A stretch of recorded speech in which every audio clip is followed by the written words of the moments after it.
यहाँ से नीचे मम्मी ने कहा तंबे मुड़ी मार्बल खाओ, ऐसे बोला मम्मी ने। तार में राशन आ गई, चलो राशन लेने जाएंगे। हैं? राशन का कट्टा लगाया, घर में लाया, आराम से खाया। दाल नहीं है तो दाल।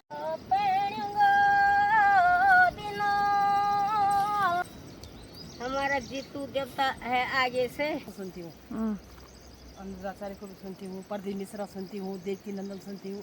बहुत बहुत धन्यवाद उन लोगों का, जिन्होंने हमारे सनातन धर्म को बचा के रखा है कि हमारे सनातन धर्म को बचा के रखा है। बगवाल जी मतलब ऐसा था कि उनकी मम्मी ने बोला था कि बेटा तू वहाँ बांसुरी मत बजाना, तू ये मत करना, ऐसी चीज़ें करने से वो जो आछिरियाँ होती है नो बैणी तो काफ़ी अट्रैक्ट होती है इन सब चीज़। विश्राम, सावधान, सावधान का नहीं, सावधान कर करके तब दूध उमाओ खाते।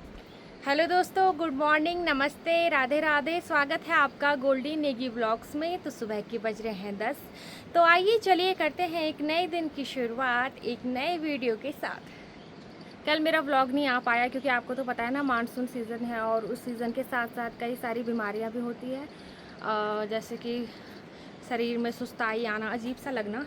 ऑलरेडी पापा की तबीयत थोड़ा उस हिसाब से ख़राब है और मम्मी की भी थोड़ी वीकनेस चल रही है और वो फैलते फैलते मुझ तक आ गई। तो मैंने कहा चलो छोड़ो, एक दिन का रेस्ट ले लेते हैं। आज मैं थोड़ी ठीक नहीं हूँ बट मैंने कहा थोड़ा वीडियो बना देती हूँ। तो अभी मैं जा रही हूँ नीचे गौशाला की साइड। उधर साइड मेरी मम्मी खेत में काम कर रही है, अभी मैं आपको वहाँ पे ले जाती हूँ। तो मम्मी तो रही उधर वाले खेत में और मम्मी ने कहा है कि रास्ता तो है नहीं, तो यहाँ से नीचे मम्मी ने कहा तंबे मुड़ी मार्बल खाओ, ऐसे बोला मम्मी ने। और अभी मुझे यहाँ से नीचे लगानी छलांग, तब जाऊँगी मैं सीधा उस खेत में। तो ये रहा दोस्तों, यहाँ से नीचे जाना है मुझे जहाँ पे वो बाल्टी है। तो फाइनली दोस्तों मैं यहाँ से नीचे उतर गई हूँ और अब जा रही मैं खेत की साइड। और बहुत सारे मच्छर भी हुए हैं, मुझे ऐसे फुल पहनना चाहिए था ना, स्लीव हाफ स्लीव्स का नहीं पहनना चाहिए आजकल। और अभी मैं निकल रही हूँ अपने खेत से। तो ये देख लो आप लोग, इस खेत में हमारा जो है पूरा पौधा से भरा हुआ है और आपको तो पता है ना बारिश है, तो बारिश की वजह से पूरी ओस हुई है इसमें और बहुत ही ज़्यादा खूबसूरत लग रहा है। तो फाइनली दोस्तों मैं पहुंचने वाली हूँ उस खेत में जहाँ पे मम्मी है। तो ये रही मेरी मम्मी और यहाँ पे आज अपने खेत में दादी जी भी आई है। तो दोस्तों मम्मी तो यहाँ पे काम कर रही है और साथ ही साथ जो आज हमारी दादी जी भी आ रखी है इस खेत में काम करने के लिए। तो दादी जी क्या कर रही है यहाँ पे? हमको मंडवा की गुड़ाई घास के लिए आ रखी है। हाँ मंडवा गुड़। अच्छा, तो आप लोग देख सकते हो दादी ने यहाँ पे इतना सारा काम किया हुआ है, पूरी मंडवा की गुड़ाई। और ये अभी एक एक करके दादी यहाँ पे ना मंडवे की जो डाली नहीं होती वो लगा रही है। और ये रही मेरी माता जी। हेलो दोस्तों, नमस्ते, राधे राधे। आशा करती हूँ आप सब ठीक होंगे, स्वस्थ होंगे, मस्त होंगे, अपने काम पर व्यस्त होंगे हमारी तरह खेतों में। तो आप थोड़ा सोयाबीन गोड़ा का नहीं और दुनिया भरी कठार होंगी क्या करता जति दिन लगल बिन गोस है भी काम नहीं चल। तो मम्मी का गोसा का डब्बा तो हमेशा मम्मी के साथ कैरी रहता है। तो चलेगा यार गोसा। तो मम्मी यहाँ से घास भी निकाल रही है। सोयाबीन उगाना ही, सोयाबीन डाउन पता होगी घास में ही। तो ये है सोयाबीन की और इसके अलावा जितनी भी है वो एक्स्ट्रा घास फूस है यहाँ पे, जो कि अभी मम्मी से निकालेगी और हमारी गाय खाएगी, गाय के लिए है कि नहीं? मम्मी के ये जो पर्पज़ रहता है ना खेतों में, ये सिर्फ और सिर्फ गायों के लिए रहते हैं, ताकि गाय के लिए नॉर्मली जो है हम चारा निकाल पाएँ उतना। बाकी तो आपको तो पता है अनाज वगैरह कुछ कम ही हो रहा है क्योंकि फसल बर्बाद करने के लिए बहुत सारे हैं ऐसे जीव जंतु। ये गाजर घास बाहर से आ रखा है। हाँ, इस गाजर घास ने भी परेशान कर रखा भाई, परेशान कर रखा है इसने। वही तो ये बाहर से गेहूँ पर आए ना, ये गेहूँ लाए पूतना के लिए कृषि से, उसमें आए पूरा घास। कहाँ बाहर से? बाहर कंट्री से? बाहर कंट्री से, यहाँ थोड़ी होता था पहले। वही तो, हाँ ये अंग्रेज लेकर आए। ये पूरा अंग्रेजों ने किया कबाड़ा। हाँ, गाजर घास का। तो इस तरीके से आजकल खेतों में जो है ताबड़तोड़ तरीके से काम चला हुआ है। उधर साइड से हमारी दादी जी भी है जो कि एक्स्ट्रा जो घास है उसे निकालने पे लगी हुई है। साथ ही साथ अगर मौसम की बात की जाए तो अभी तो बादल छा गए हैं, लेकिन मैं बता दूं इससे पहले बहुत ही ज़्यादा तेज़ धूप लगी हुई थी और अभी पीछे गप्पे लगा रहे हैं कि बर्फ आने वाला भी है। तो मानसून सीज़न है, कभी भी बारिश आ सकती है। तो ये देख लीजिए दोस्तों, ये हमारी दादी जी। तो ये दादी बोल हेलो दगड़ियों। हेलो दगड़ियों। मैं खेत में है, प्रणाम आप लोगों को। हाँ हाँ, आप ठीक ठाक हैं? हम खेती बाड़ी कर रहे हैं। हाँ? आजकल हमने सेरा की रोपाई करनी थी, अब पौध की गुड़ाई कर रहे। हाँ वही तो, बस हो गए, अब सब सेरा खत्म बगोली वालों का। वही तो। खेती बाड़ी में कौन करेगा काम? राशन मिल रही, फ्री खा रहे आराम से। हाँ आ गई राशन, बाजार में राशन आ गई, चलो राशन लेने जाएंगे। हैं? राशन का कट्टा लगाया, घर में लाया, आराम से खाया। दाल नहीं है तो दाल लाओ, नमक नहीं है नमक, तेल नहीं है तेल लाओ, आराम से बैठ के खाओ। खेती बाड़ी कौन करेगा? वही तो। हाँ? हमारी बूढ़ी दादियाँ जी लगी हुई है यहाँ खेतों में। अब बूढ़ी दादी बूढ़ी दादी का पेट बड़ा है ना, अब वो लोग खाना नहीं देते तो जब करना पड़ता तब खाना पड़ता। हैं? खेती नहीं करेंगे तो खाएंगे कहाँ से बुढ़िया? नहीं तो बोल रहे हैं कि क्या बोल दे वहाँ, क्या वो आश्रम में चले जाओ, वृद्धाश्रम। वृद्धाश्रम वृद्धाश्रम में चले जाओ, वहाँ तुम्हारी पालगत होगी, वहीं रहो, है ना? हाँ, बस तुम्हारी सेवा करेगा, तुम्हारा पाँव धोएगा, हाथ धोएगा, मुंह धोएगा, तुमको खिलाएगा आराम से। हाँ? बस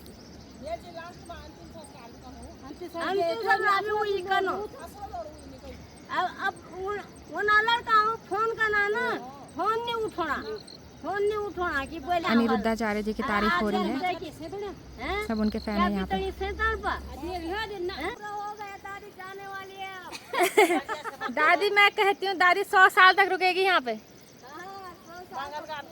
मंगल गान करना है, बहुत सारी चीजें हैं, अपने नाटियों को बड़ा करना है, जरा उन पर छत्र छाया करनी है।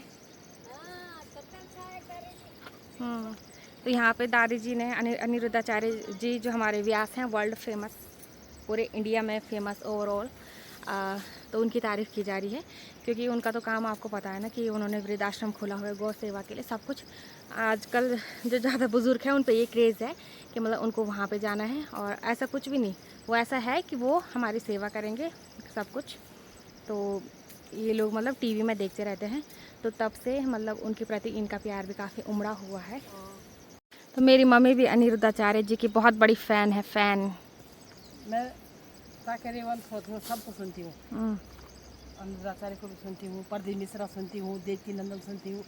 बहुत बहुत धन्यवाद उन लोगों का, जिन्होंने हमारे सनातन धर्म को बचा के रखा है, हमारे सनातन धर्म को बचा के रखा है। तो इधर साइड से दादी के जीतू बगवाल के गाने शुरू हो गए हैं।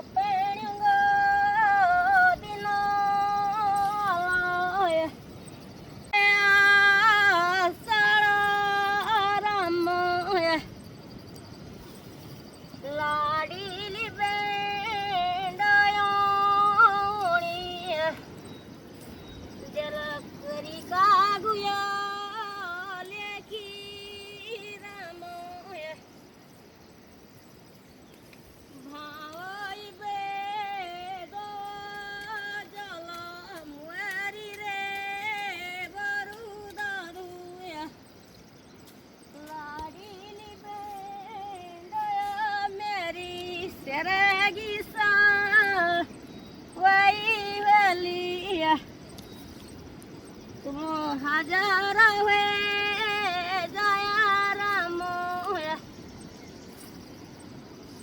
बोली सोबे निहार तुला होलो रोपणिंगा दिनों मेरो हम लोग जीतू तो वही तो, और जीतू बार में हम यानी शेरों में गीत गाना तो जीतू बगवाल जी से जुड़े हैं शेरे, और हमारा जीतू देवता है आगे से, पीछे से हम, वही तो है ना। तो वैसे तो मुझे थोड़ी थोड़ी सी जानकारी है जीतू बग्वाल जी के बारे में, ज़्यादा तो है नहीं, लेकिन ऐसी मान्यता है लोक कथाओं के अनुसार कि 9 बहनी आछड़ी सुना है ना आपने, तो 9 बहनी आछड़ी आती हैं और उनको अपने साथ ले जाती हैं। और आषाढ़ का महीना है ये, बोले तो जुलाई, तो इस टाइम बड़ी तगड़ी वाली रोपाई होती है। भले आजकल हानि हो रही है, तो हमारे जीतू बग्वाल जी क्या होता है, मतलब इस टाइम काफ़ी रोपाई वाला माहौल चल रहा होता है, तो जीतू बग्वाल जी रोपाई कर रहे होते हैं, फिर अपनी बहन के घर जाते हैं, पता नहीं कुछ ऐसे होता है, बुलाने के लिए जाते हैं। आप यूट्यूब पे सर्च मार के देख लेना, आपको ईजिली वहाँ पे सारा जो है इन्फॉर्मेशन मिल जाएगी। और जीतू बग्वाल जी मतलब ऐसा था कि उनकी मम्मी ने बोला था कि बेटा तू वहाँ बांसुरी मत बजाना, तू ये मत करना, ऐसी चीज़ें करने से वो जो आछड़ियाँ होती है 9 बहनी, तो काफ़ी अट्रैक्ट होती है इन सब चीज़ों से। तो मच्छर भी बहुत परेशान कर रहे हैं, तो काफ़ी अट्रैक्ट होती है इन चीज़ों से, तो ये चीज़ें मत करना रास्ते में कि जिससे वो आछड़ियाँ अट्रैक्ट हो और तुझे अपने साथ ले जाए, ठीक है। तो जो छोटे छोटे बच्चे अभी मेरी वीडियो देख रहे होंगे ना, तो बिल्कुल आप यूट्यूब पे देख लेना इसको, ओके। और बाकी बड़ों को तो काफ़ी पता है, काफ़ी पॉपुलर है ये चीज़ें हमारे उत्तराखंड की, आपको इन सब चीज़ों के बारे में डेफिनेटली पता होना चाहिए। तो जीतू बग्वाल जी कहना नहीं मानते हैं, बांसुरी बजाते हैं बेझिझक होके, और उनकी बांसुरी से जो है काफ़ी आछड़ियाँ काफ़ी अट्रैक्ट होती हैं उनकी बांसुरी से, और काफ़ी सम्मोहित हो जाती है, और उनको ये लगता है अरे यार ये तो कितनी खूबसूरत बांसुरी बजा रहा है, इस बांसुरी की धुन सुनकर हम बहुत ज़्यादा मोहित हो गए हैं।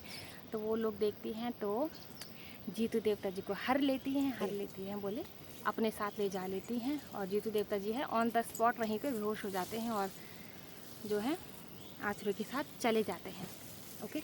तो मैं ना अभी खेत से इधर आ गई हूँ, क्योंकि इधर भी मेरा बहुत सारा काम है, मतलब वहाँ का तो ये है मम्मी करेगी, लेकिन घर का ये है प्रेशर मुझ पे है कि मुझे थोड़ा बहुत करना ही पड़ेगा, ओके। और आप लोग देख सकते हो पतीली पूरी भरी हुई है, इसमें पापा के कपड़े मैंने भिगो के रखे हुए थे, और इन्हें अभी यहाँ पे मुझे अच्छे से वॉश करना है, धोना है। देन उसके बाद मुझे जो है लंच भी रेडी करना है। तो दोस्तों शाम का टाइम हो गया है, तकरीबन 6 साढ़े 6 हो रहे हैं, और इससे पहले मैंने लंच वगैरह की वीडियो नहीं बनाई, क्योंकि ना आज मम्मी का है फास्ट, क्योंकि आज है मम्मी का सोमवार। जी हाँ, आज मेरी मम्मी का सोमवार का व्रत है। वैसे तो नॉर्मली जो सावन का पहला सोमवार स्टार्ट हो गया है, लेकिन यहाँ भी उत्तराखंड में कुछ ऐसा है, कह रहे हैं संग्रांद आ गई है, तो उस वजह से आज का जो सावन का सोमवार होना था वो आज नहीं हो पाया है। अब जो नेक्स्ट सोमवार होगा ना, फिर वो हमारे लिए फर्स्ट सावन का सोमवार होगा। तो मैं अभी छत में हूँ, और अभी आपको यहाँ से थोड़ा सा प्यारा सा खूबसूरत सा मौसम दिखा देती हूँ। और अगर इस साइड से देखा जाए तो उस साइड से हमारे सूर्यदेव अस्त हो चुके हैं, और ध्यान से देखें तो काले बादल बहुत ज़्यादा छाए हुए हैं, मतलब खतरनाक वाली बारिश आने वाली है। तो चलिए दोस्तों, रात का समय काफ़ी हो गया है, तकरीबन 9 बज चुके हैं, और यहाँ पर डिनर बन के हो गया है रेडी। इनफैक्ट डिनर करने की तैयारी है, और मम्मी ने जो है मेरे लिए खाना सर्व करके रख दिया है। बाहर पापा खाना खा रहे हैं, और आपको तो जैसे पता है कि मम्मी का व्रत है, तो उस हिसाब से खाना बना। तो दोस्तों ये रही मेरी खाने की थाली, इसमें बनी है नॉर्मली अरहर की दाल, साथ ही साथ मम्मी ने मैंगो कट करके रखा हुआ है, जिसके ऊपर से मम्मी ने ऐड किया है घर का पिसा हुआ नमक, जो कि मेरी मम्मी ने पिसा हुआ है, और साथ ही साथ मेरी मम्मी ने खीरा भी काटा हुआ है, और मैं खा रही हूँ 2 रोटी बस। और यहाँ पे मेरी माता जी भी बैठी हुई है, मम्मी का व्रत था, तो मम्मी को बहुत खतरनाक वाली भूख लगी है। भूख नहीं लगी है, क्या होता? बुखार। हाँ, मम्मी को बुखार भी है ना। दवाई खाओगे तो एक टुकड़ी रोटी खा के दवाई। तो मम्मी ने यहाँ पे खुद के लिए ना नींबू कट भी किया है, ये देखो। तो अब कह रहे मुझे बुखार आ रहा है वर्त। तो चलिए दोस्तों, तब तक मैं आपको दिखा के आती हूँ कि चाची ने अपने किचन में क्या बनाया है। और फाइनली मैं अपनी चाची के किचन में हो गई हूँ एंटर, और रोज की तरह वही मेरी चाची टोटिया होके रोटी बेल रही है, और जैसे टोटिया बोला और चाची चढ़म खड़ी उठ गई। तो दगड़ियों मेरी चाची यहाँ पे रोटी पका रही है, और रोटी तवे में फूकी जा रही है। ना नहीं फूकी, और वैसे झूठ फूकी चाची रोटी, आपको नहीं पता दगड़ियों। आप जब 2-4 दिन मेरी चाची के साथ रहोगे ना, तो आप बेहोश हो जाओगे। चाहे कि बेहोश हो जाल बेहोश या काम करूँ नहीं। देखिए बे कैमरा मत ज़्यादा दिखूँ गाइस, वैसे बहुत कम है। यो 3 डाडो दी ये पे 3 डाडो उनको खाना ये बहुत बुझी ये देखो 3 कटोर 1 2 3 कटोर के जान एंड 3 विराम 3 कटोर हुई जाननी पक्की बात आणि होलता किला नहीं वन यार बहुत ज्यादा बुझी। तो मैं आपसे एक बात शेयर करना चाहती हूँ। नहीं मेरी चाची उनके वहीं खड़ी क्या कर देखो यहाँ गिराओ खड़े। विश्राम सावधान सावधान का नहीं सावधान देख सीधा हाथ सावधान कर करके तब दूध उमाओ नाना नहीं खोतेन तो दोस्तों मैं आपसे एक बात शेयर करना चाहती हूँ। आप जितने भी स्क्रीन पे देखते हो कि मेरी चाची की कॉमेडी ये सिर्फ स्क्रीन तक ही सीमित नहीं है। हम नॉर्मली भी ऐसे ही रहते हैं, मैं और चाची, है कि नहीं? हम बहुत मजाक नहीं करता क्यों नहीं कर मजाक बहुत मजाक कर हम नहीं। मेरी चाची खुश रहे खुश ने क्या करता अब्बल से हमें सुनी था। तो दोस्तों मेरी चाची और मेरा जो मजाक है वो नॉर्मली भी चलता रहता है। नहीं भाई तो चलते रन नहीं कभी रुकन नहीं ना सीरियसली कभी नहीं। नॉर्मली आज तो व्लॉग वाली बात हो गई, वरना आज तो दोस्तों व्लॉग वाली बात हो गई, लेकिन व्लॉग के पीछे का जो हमारा रहता है प्यार प्रेम, मतलब मेरा और चाची का मतलब ऐसे ही रहता है कि नॉर्मली हिंदी भाई भी सुनी। तो चल बोल अब क्या बोल लाइक करे सब्सक्राइब करे शेयर करे लाइक करे सब्सक्राइब करे शेयर करे। शाबाश। आज मैं कुछ नहीं बोलूंगी, बहुत अच्छा किया नहीं।